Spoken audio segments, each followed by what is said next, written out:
Kat kum ka jing thu khubor ka production na ong bakani ka jing kun jong ka United States bat ka Iran ka lalut lupa palat $1 billion na ka benta ka United States. Tang kata hanrei ka jinglut ka dangyai biteng bat ka poi hadu kumba $1 billion ha ka shisngi.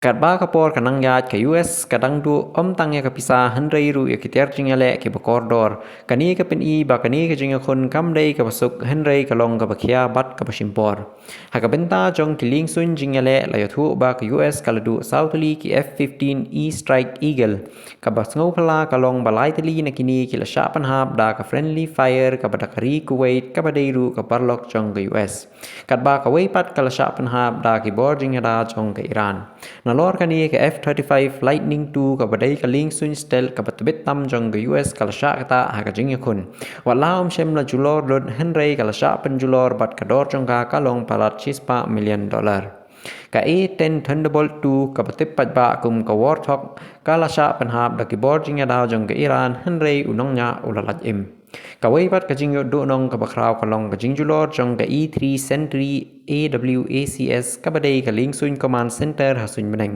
kani ka jinga pher kalong ka bakong san bha namar kala ban pej bat put hadu henrius pa tali ki target ha ka shipor ya kani la penjulor ha ka benta jong ka Saudi Arabia nalor kata la du ru ka KC-135 Stratotanker ka ai umpnyang ya ki ling sun hasun meneng bat ka CH-47 Chinook helicopter ka balsha penjulor ha Kuwait Henry ka jing donong ka babun tam ka day haki drone la ong bahadu khatnyo tuli ki MQ-9 Reaper drones kila sya penhap kadol jong kini ka poi hadu kumba $10 billion la ne $1 million ka balong ka jing donong ka bakraw bha